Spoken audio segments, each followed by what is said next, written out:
Welcome to Spiritual Basics Podcast with April and Jen, a bi-monthly podcast designed to teach the searchers, seekers, and spiritually curious the basics of metaphysics and New Thought. They're all about the basics, but they are not basic bitches. Now, here are your hosts, April Darley and Jen Merkel.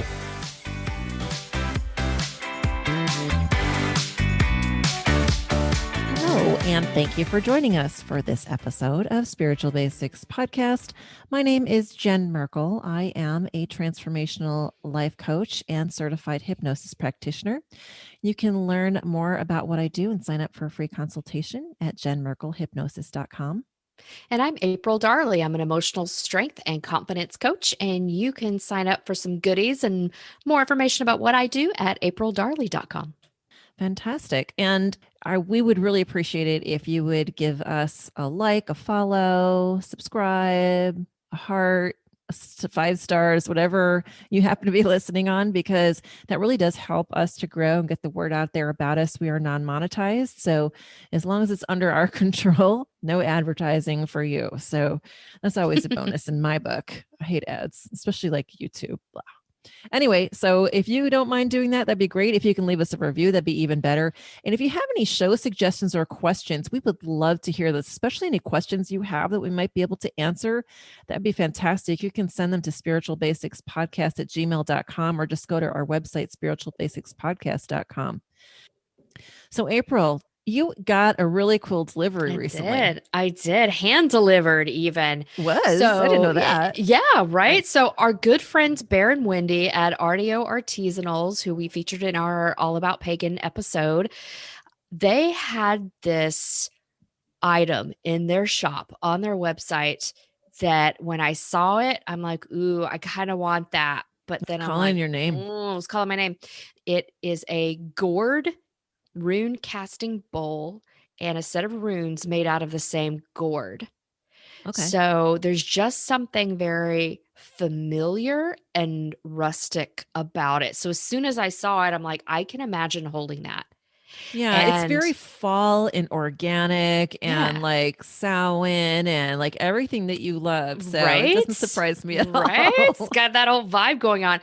And I'll tell you, I have considered runes in the past, but you'll usually find them made of like maybe gemstones or ceramic. And I think you've got a wood set. Yeah, right? I love my wood set. Right. Yeah. And they just didn't, I wish you could see the air quotes I'm using right now, but they didn't feel right. Yeah. And when I saw this rune set, I kind of got like obsessed with it. And I sort of stalked this rune set on their website for about a month. And then you let me know that RDO was doing an online rune class. Yeah. That we went to. Yeah, that was a really cool class. And they do them. They're going to be doing more online classes too. And that's through the Hearth Wisdom store, which actually is where Tera works, our guest for today that we'll be talking to a little bit later. After you purchased that, we were trying to figure out what the sigil on it meant. Right. And also what the crystal that came with it was. And so I was like, I'm going to go on the website and take a look. And I looked on the website and said sold out. I'm like, April got the last one. I did, right? So RDO, they do a lot of small batch custom pieces. And when I took that rune class, it was sort of a nail biter for me because I was like, ooh, I want this rune set, but I figured they only had maybe 1 or 2. So I slept on it because I mean, you guys, I've been stalking this for like a month at this point, and I decided to go ahead and pull the trigger on it. So I bought it the next day, and then Bear and Wendy were so sweet. They were concerned that the gourd bowl would get crushed in shipping. So they said they were going to be in my local area and asked if they could hand deliver it. That's so nice. Right? They are the best, you guys. Go support RDO Artisanals, our pals Bear and Wendy. They are amazing. Yeah. And by the way, their Insta and Facebook is really cool too. So if you don't follow them on social media, definitely check them out. It's just at RDO Artisanals. So how have you been using the rune set? Like, how has it been going for you so far? So I love the way they feel. They're made of gourd, but they're so light. It feels like it feels like Scrabble tiles. If I'm really being honest, it feels like Scrabble tiles. So I think it's got that, kinesthetic, that dreamy quality from childhood. It's just really fun. And I am a total beginner with runes. I asked you for a couple of rune book recommendations, but I'm a total beginner, and I've just been drawing a rune a day. And I printed out a cheat sheet, a little guide sheet about the runes, but I really do need to do a little more in-depth research because I'm such a visual learner that I think I need to start drawing them myself and writing them out, or maybe making some rune flashcards that I use. And I think that's going to help me memorize them, if you will, a little bit better. Like with any divination, the best tool that you have is your own intuition. So just working with it is how you're probably going to learn the most about it. And I know you asked me for a recommendation, but I really don't know anything more about runes than you do.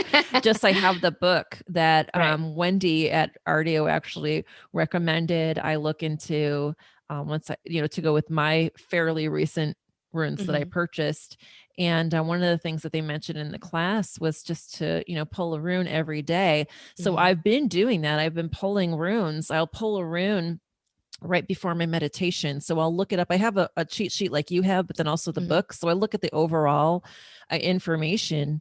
Then I meditate on it, and it's actually really cool. And I do feel like I am learning more. Like today I pulled a new one that I hadn't pulled yet. Although I am last week. So I sent you a picture that I had pulled what is it called? I forgot.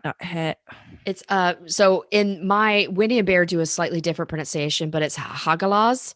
Yeah, their pronunciation was in my book, but I can't. But yeah, it was Hagalaz, and it basically means hail. And it's basically like the tower card.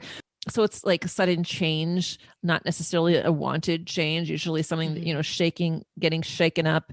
And hail, basically it's a hailstorm. And in the information that I had, especially in my book, it was not just talking about sudden change, but also kind of like new beginnings, leaving room for new beginnings. So it's kind of like the death card and the tower combined. And it's like, okay, I mean, I guess I don't mind it too much. It's fine, whatever. And then the next day, the hell if I didn't pull that darn thing again. And I mixed them up really good. It's not like it was just there on the top and I picked it. I mixed them up so good. I'm like, you know what? I'm thinking about taking this out so that I don't do this again on the third day. But I didn't. Right. I didn't do that, but I didn't anyway. But anyway, so yeah, I'm learning a lot about it too. And there's something else too that's kind of cool about that class. I don't know if you remember one thing that Wendy mentioned kind of in passing was sun gazing. Do you remember her talking about that? Yeah. So I hadn't really heard about that before. And she said that when she started sun gazing, her third eye really started opening up. And that's something that I've been trying to work on lately. I've been having some blockages there. So trying to really clear that up and improve my intuition through my third eye. And I thought, I'm going to try that. Now, first of all, if anybody out there is like, oh, I want to try that, make sure you do your research because you really can damage your vision if you don't do it correctly. I'm going to tell you what I found, but I don't want you to just rest with this. Please, if you're going to try it, make sure you do complete research and understand. Now, the simplified version of what I found is that you should look into the sun within the first hour that it comes up or goes down. So within an hour of sun up or sun down, because anytime after that, it really will severely damage your vision. And so I have been doing that when I can. Now, sometimes it's cloudy. And the idea is, now once that I looked at, said to look at it for 10 seconds on the first day, and then try to do 20 seconds the next day, and then 30 seconds the next day. So far, I've just been doing the 10 seconds because I just want to do it slowly. I'm not in a hurry. I don't know if you've ever done it, April, but when I like walk away and I close my eyes and I try to meditate on that a little bit and kind of soak up that sun's energy. When you close that, obviously it's kind of like when you have a flash in your vision from getting a photo taken, you've got like this vision here and it looks like an eye. It looks like the third eye, which is pretty cool. So yeah, I've been doing that and it's really cool. I love having that as part of my spiritual practice. I've only been doing it probably about 2 weeks now, but again, we've had some cloudy weather, so there's sometimes I wasn't able to do it. So I think if our listeners are interested in that class, I think it's on the Hearth Wisdom's website. It was a free class and you can make a love donation to Wendy and Bear if you like that message. But yeah, you can learn more about runes and Yeah. sun gazing and all the things. Yeah, it's really, I mean, they're such great teachers too. And they're actually, they just celebrated their anniversary. They're like couple goals. Right. They They're so cute. totally They're the are. cutest couple together. They're like so Yeah. perfect for each other. They're just Yeah. one of those couples that you love to love, Mm-hmm. So Yeah. We sound like the RDO fan club, right? I know. Like I talk Right? about them, on my blog. We talk about them on the podcast, but it's true. I mean, they're great. They're really Yeah, are. they're great So, people. And when you find great people that are your tribe, your spiritual community, that's what it's all about. One of the reasons we do this show is to Yeah. just, help you find your tribe wherever you are. Speaking of our tribe, we have someone from our tribe on as our guest today. We absolutely do. We have Tera Hodges, who runs Hoodoo Priestess and also works at Hearth Wisdom. And you're going to hear that name a lot. We've already mentioned it in our intro. It's an amazing metaphysical store here in the Dallas-Fort Worth area. So Tara also runs the Metroplex Holistic and Psychic Fair, which goes the fourth Sunday of every even month except December. I'm so happy that Tara agreed to come on the show because Hoodoo is something that I don't know a lot about. And I feel like it's got a bad reputation from, hashtag Hollywood, right? Yeah, I think that, a lot of times when you talk about hoodoo or witchcraft or, even paganism, all those kind of things, there is a lot of stigma about that. So I'm really glad that we have this platform that we can have people on that can educate us as well as our listeners. And we are so thrilled to introduce you guys to Tera Hodges. It's going to be a great show. And welcome, Tera Hodges from Hoodoo Priestess. Hey, Tera, welcome. Hi. Thank you. I'm excited. We are too. This is going to be a great show. I hope so. I'm going to do my best, and I hope I make the ancestors proud. All right. Well, I'm super curious because I know nothing. I mean, like you could fill a thimble for what I know about Hoodoo. So that's one reason that I'm really happy to have you on the show because since we are the Spiritual Basics podcast, we like to cover a lot of different things that our listeners might be interested in and they may not be familiar with Hoodoo. So Can you tell us what is Hoodoo? Hoodoo is also commonly referred to as root work or conjure work. It is a lot of using various herbs and roots and other botanicals in their working. It did get its start whenever the African Americans were brought over with the slave trade. They were forced into Christianity, so they had to adapt, and they brought in their practices that they had from back home and introduced it to the United States. Well, at around the same time, you had the immigrants coming from Europe and, Ireland and all those, and they had similar practices. And again, they're thrown into, you have to be Christian, or, you're not going to fit in. So they learn to adapt. And so there are numerous different paths with Hoodoo. But at the end, they all will focus on using the roots and the herbs for healing or for magical work. I love it because I always loved working with herbs and roots. So it really resonated hard with me. And it wasn't until I moved to Texas that I'd ever heard the term hoodoo. And so, I just always, when someone say, how do you practice? I work with herbs and sometimes ancestors. And it was after I moved down here that I'd heard the term hoodoo. Because it was always associated or confused with voodoo. So how did you actually get introduced to hoodoo? Like, what is your story about that? My mother, whenever she passed away, of course, I got most of her stuff. And in her possession, she had her recipe box. But this wasn't her recipe box for, stuffing or, apple pie or anything like that. It was, this is what you do for beasting. This is what you do for that. Okay. It was literally a book or box of recipes on using herbs and roots. And I can remember as a child getting stung by a bunch of wasps. She would grab the potato, cut it in half, and kind of scraped it a little bit and laid me on the couch with those potatoes on my eyes, and they never swelled shut. Wow. So, that's how I was raised. So, and if you said anything to her, why do you do that? She wouldn't call it a name. It was always, that's the old way. That's just the way we do it.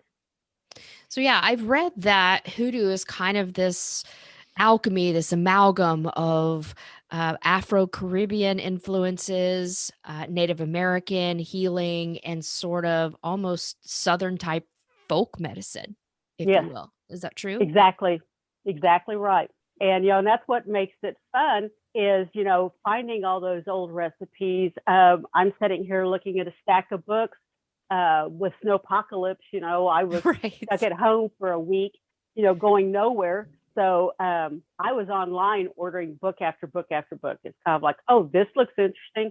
I don't have you. Why are you not in my collection? And now I've got enough reading for the next 10 years. Yeah, I can relate to that. I think a lot of us did that, especially with COVID and even Snowmageddon, Yeah, for sure. Like, oh, I haven't read that yet. So I think I just posted this meme that's like, are you a book witch? And one of the things was, do you have a shame stack of books that you haven't read yet? Right. More than one stack, but that's okay. What are the main traditions and celebrations that are centered around Hoodoo? It depends on the practitioner. Okay. Some will pull in the various saints. I like working with Saint Expedite. He is also known as the Saint Right Now or Saint Hurry Up. And I love working with him. So his feast day is April 19th. So that's one I always try to celebrate.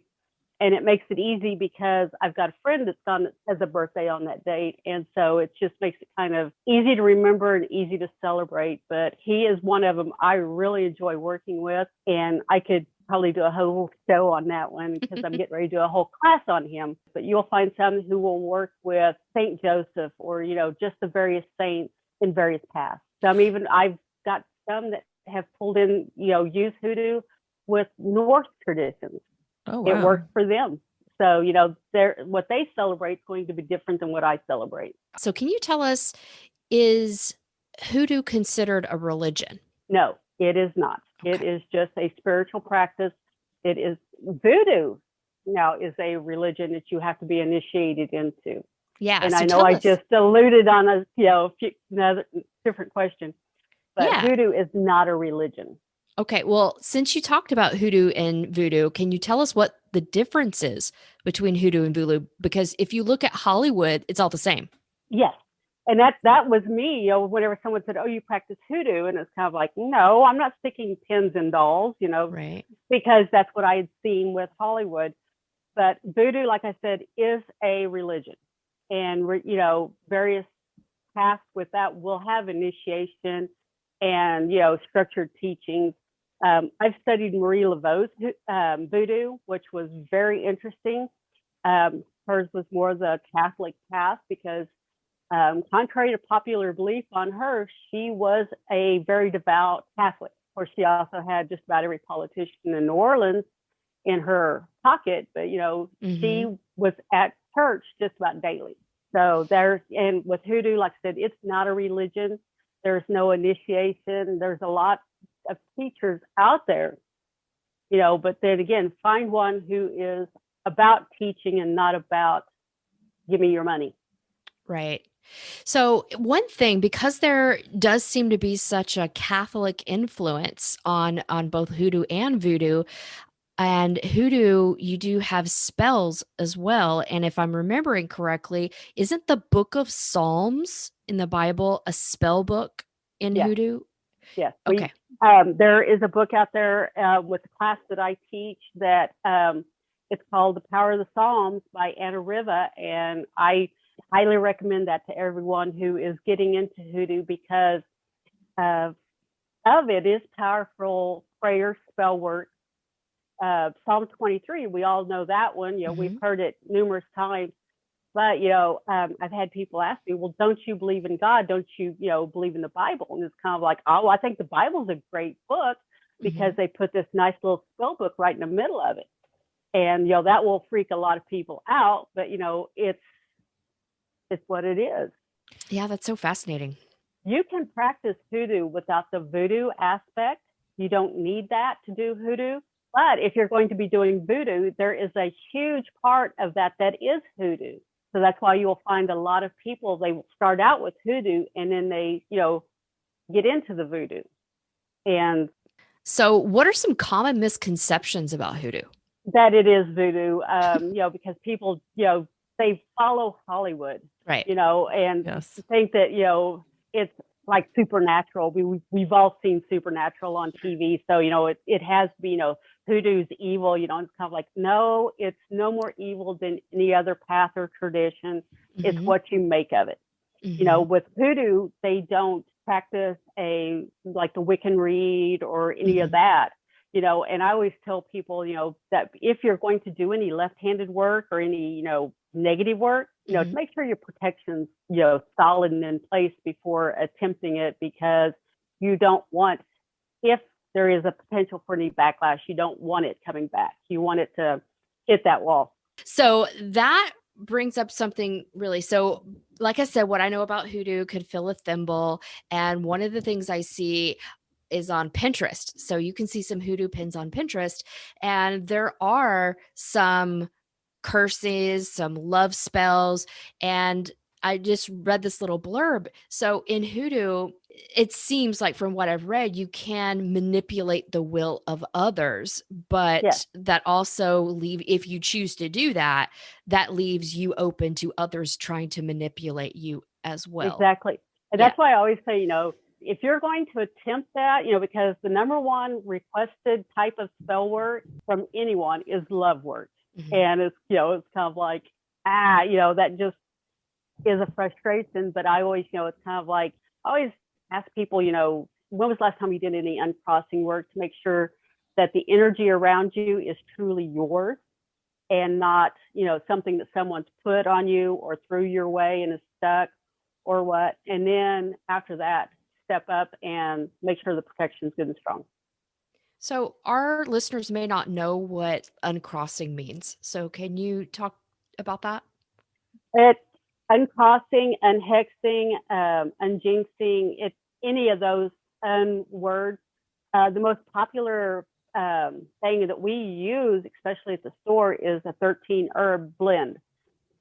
Each one of those herbs is designed to remove negative energy that is not serving you, the client, to your best, you know, potential.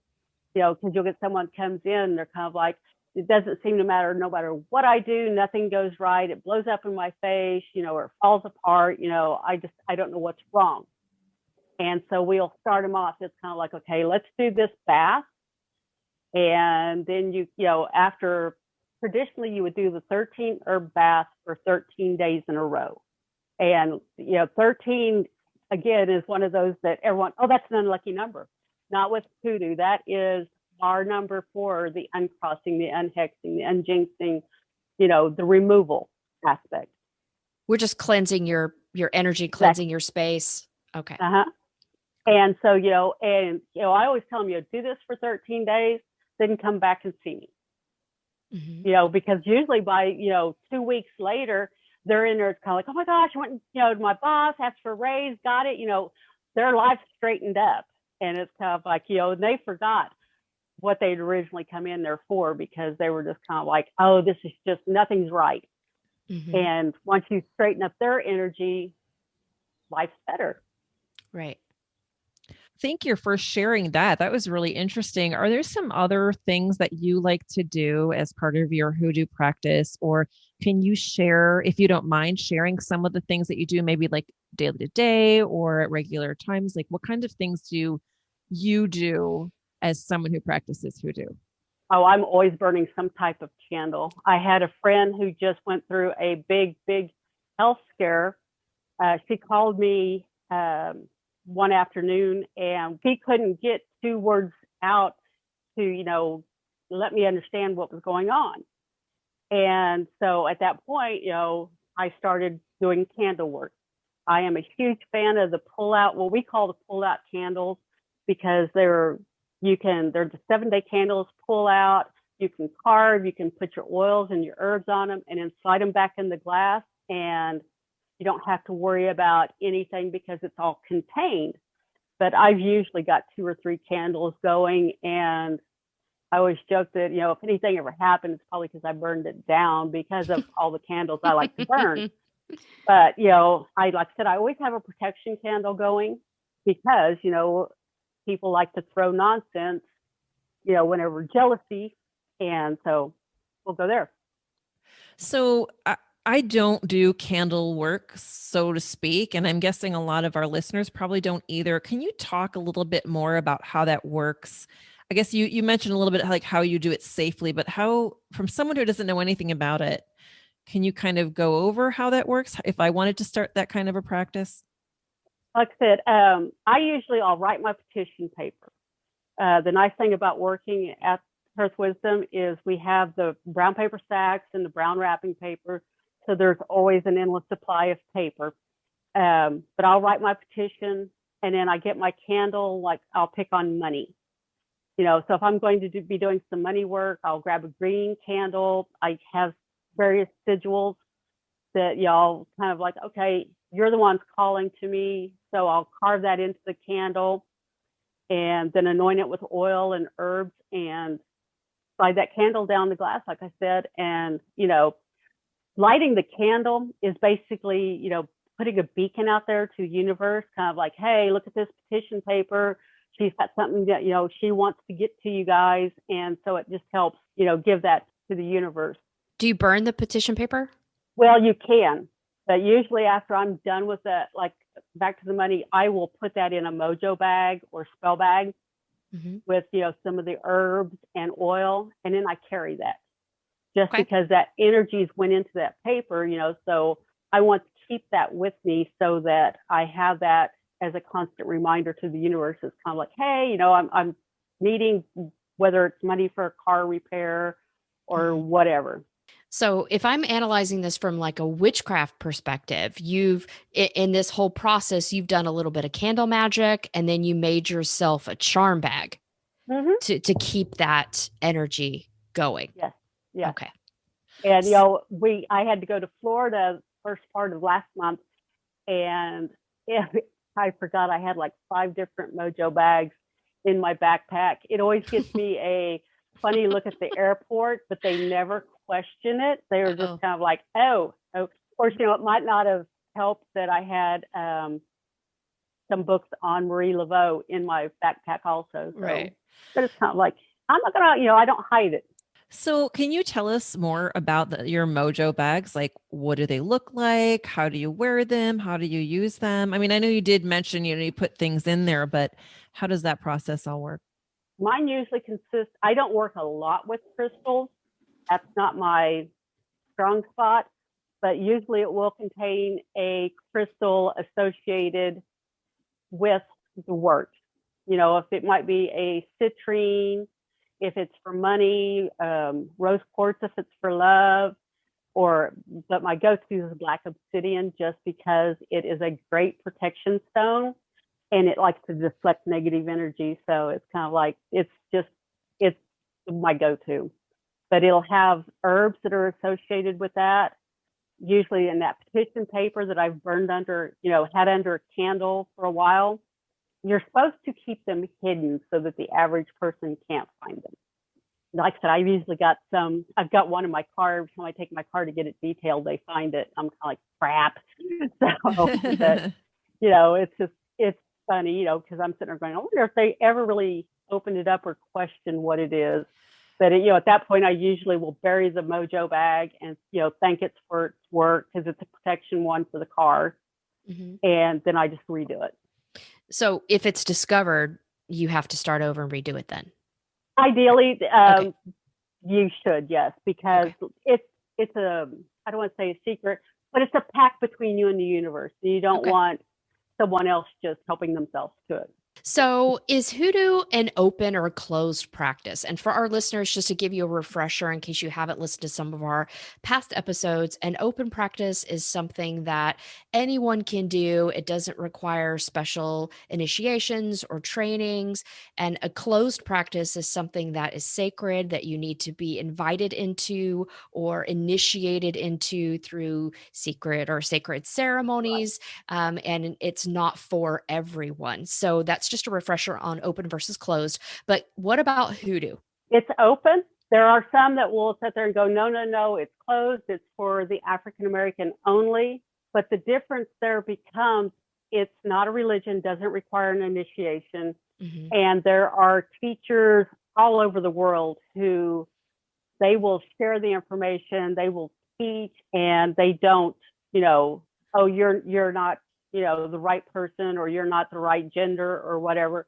They want to keep the information alive and, out there, and not let it become one of these. Well, I think there used to be this practice called Hoodoo, but I don't know anything about it because, the information, we're wanting to keep it out there. Okay, great. And what do you want people to know about Hoodoo?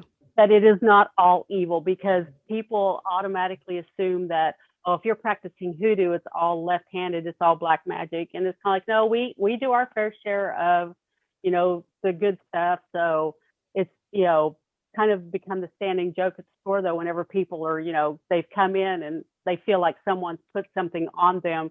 They're kind of like, oh, you need to talk to Tera. And it's kind of like, wait, when did I become this person? But, it's okay. I laugh and you help the customer. So this might sound like a silly question, but from someone who doesn't really know much about Hoodoo, other than what you've just been, the amazing examples you've been giving. If I were to start practicing Hoodoo, is there kind of like an underwritten requirement that I should be doing the dark magic as well? Like, can I just choose to do the light stuff? Or I don't know if that's what you call it, but we'll refer to it as right and left, but, okay. Right, for the good, left for the bad. But no, you don't have to focus on the dark, or the black magic or the left-handed. I've got several that, they come in, they're just all, I only do the, good stuff. And it's kind of like, congratulations, that, no one's found you and pushed you to, help them because they need help with the left-handed stuff. Because Hollywood has such an influence, like, I don't know if either one of you have ever seen this, but it's called The Skeleton Key. Had Kate Hudson. Nope. Okay. So that one kind of had Hoodoo at a basis. And it was this couple who body swapped, like their souls would jump into a different body, but they needed a new, fresh, young body. Sorry, you guys, I'm spoiler alerting the movie for you. But they needed someone who believed in the magic for it to work. So when we talk about things like somebody giving you the evil eye, or that they've tossed some bad mojo on you, that really requires your belief in that concept and belief that someone may have done it. And the whole point of that movie is like, if you don't believe, it doesn't affect you. So how do you feel about that? Well, I had to kind of chuckle when you were describing that, because I had a client come in the store. She was wanting me to help her get back an ex-boyfriend. It took a lot of persuasion from her before I would even consider it. But at one point she said, well, I don't believe it'll work. Thank you for your time. I'm not going to be able to help you, because if you don't believe any of this is going to work, you're wasting my time and your time, and I wish you best.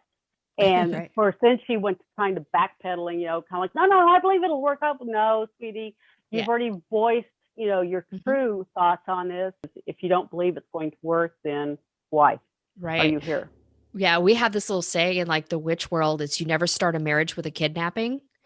And it really is about like doing love spells to try to influence somebody else. It's like kidnapping their free will, right? So you don't want to start a relationship with a kidnapping. So, And that's basically what she was wanting to do. Yeah. Right. Like, how about, I'm like, I'll pass, Yeah. Well, that brings up a good point. Are there any ethical things in Hoodoo? I mean, what are like the ethics of Hoodoo?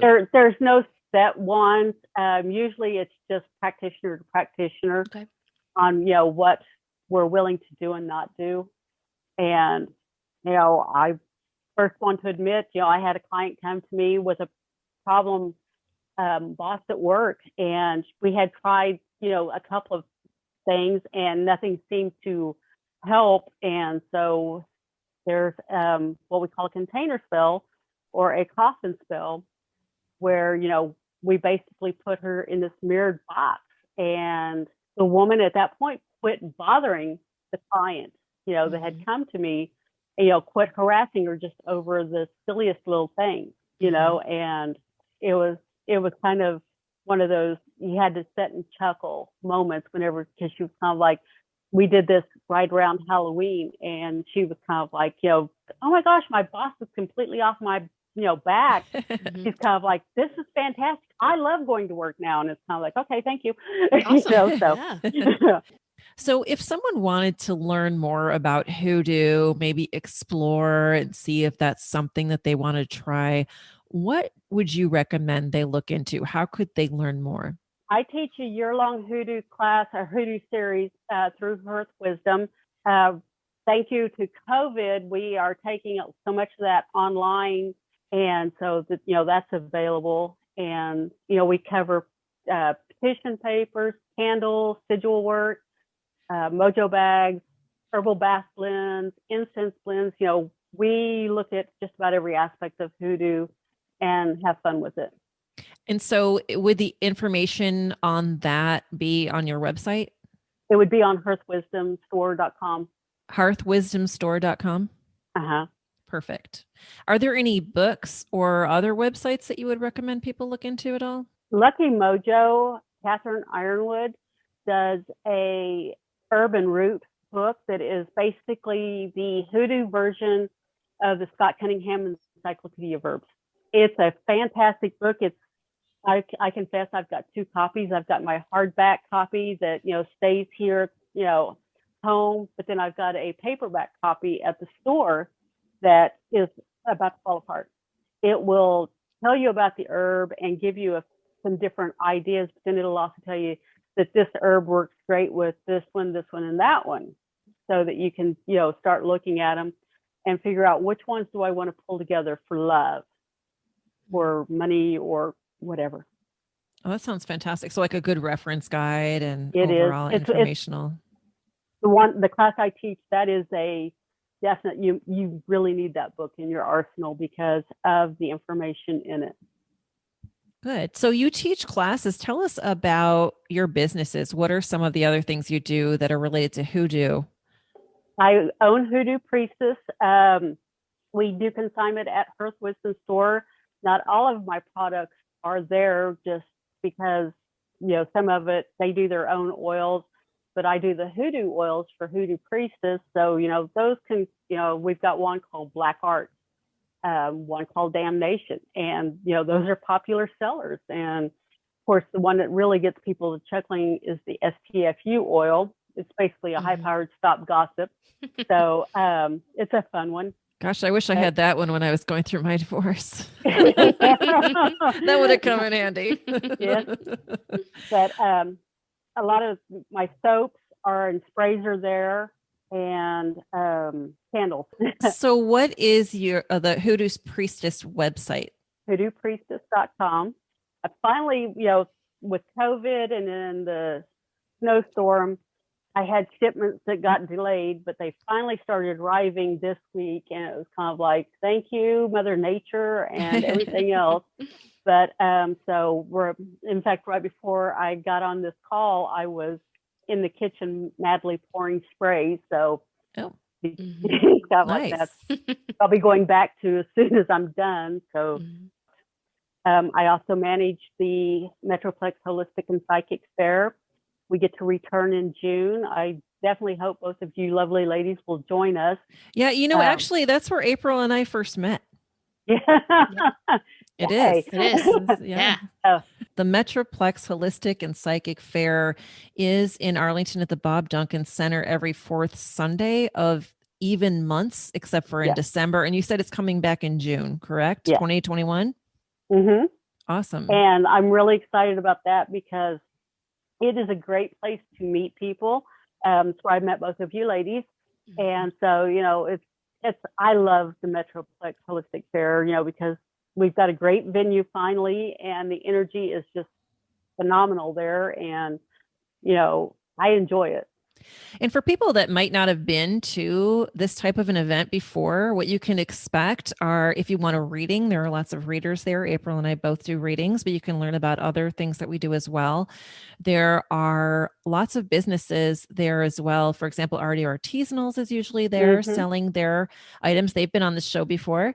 And Green Man Studios as well. He has been on the show as well. So, think if you're interested in learning more about crystals or picking up some crystals or some books or decor or getting an energy healing or getting some oils or creams or candles, so many different things. And it's such a lovely group of people. It's really, really good energy. So if someone is interested in being a vendor or even just attending, where can they get more information on that? Facebook's going to be the best bet. I will go ahead and add that link in the show description so people will be able to find it. And also it will be on our website, spiritualbasicspodcast.com, under this episode. So people will be able to hop on over there, as well as hoodoopriestess.com. We'll have all that information for them. As I say, find us on Facebook and give us a follow, and we post everything there, and it'll be interesting to see what happens in the coming weeks and months. Is there anything else you'd like to share about Hoodoo or anything at all? Don't fall into the Hollywood trap on that it's all evil. That's the only thing I ask of people. Any of that. It's funny because I can't even count how many shows April and I have done where we're like, well, Hollywood is responsible for this. Like we talked about pentagrams. Yeah. We talked about the devil. We talked, like the devil card in tarot. We talked about so many other things. So yeah, if our regular listeners are used to hearing that, but it's good because I think it's important to get out there. Everything is sensationalized for Hollywood. So. Oh yeah. One of the groups I'm in, they were talking about that, and it had something to do with the movie industry, like in the 1940s, that, witchcraft and hoodoo and all of that had to be villainized because they didn't want sweet kids, influenced to the dark side. And I had a friend who made me a travel cup that says, come to the dark side, we have cookies. Right. So Tera, throughout the show, you've mentioned a shop called Hearth Wisdom. Can you tell us a bit about that and what you do there? I am in charge of inventory and e-commerce. I've worked there for about 5 years now. The business will be having its 6th anniversary in August. We've moved to a new location in Pantego. If you haven't been by our new shop, please come in, check us out. We have a great group that works there. Unfortunately, like I said, I'm in the back room now. But if you come in, you can always ask if I'm there. I will pop out and say hi and give you the tour. Right, because you're the Hoodoo priestess, to answer all the Hoodoo related questions. And I do have, like I said, a shelf that's just all Hoodoo products. And I laugh because whenever I started out, I had just 2 little displays and that was it. And now I've got this 5 shelf display, and it's kind of like, that's fun trying to keep stuff in place, but it's fun. Yeah, April and I were actually there a couple months back, and when it was still a fairly new location, and it really is. It's not only is it a great location, but it's just a great store. It's nice and open, like it's not really crowded, or how to say, some metaphysical stores kind of tend to be overcrowded and packed with stuff, but this is nice and roomy, and there's a lot of stuff to look at, a lot of good things. So it's a really good place to start out if you're just starting to learn about this stuff as well, because there's a lot of really pretty things and really cool stuff. We've got over 100 different herbs, about that many crystals, and we are slowly building up sections for each of the pantheons. Like Greeks have got, a section, Norse has got a section, Celtic's got a section. So, we're slowly getting that all built up. If there's ever something you're looking for and you're not seeing it, please let us know, because I like to find the new and unique and fun stuff. Yeah. So when I was in there, I was looking for a Goddess Fortuna statue, and you guys did not have one. So that's on my list. Goddess Fortuna. Well, I've got 5 now, so come see me. Oh, all right. See, Fortuna is abundant over Yeah. at Hearth Wisdom. I think we're Yes. going to have to do a little Spiritual Basics podcast field trip very that be soon fun? and go down there because I got a couple of things on my list I'd like to check out as well. Well, thank you so much for spending time with us, Tara, to educate us about Hoodoo and what you do. So yeah, I The don't know. Hoodoo you do That's so just- well. yeah. I love it. I think we got a sign like that at the store. Appreciate you guys asking me to join you tonight. It was a definite blast and I've had fun. Us Right. as well. Thank you very much. This has been Spiritual Basics Podcast with April and Jen. Find full episodes on your favorite listening platform or visit spiritualbasicspodcast.com.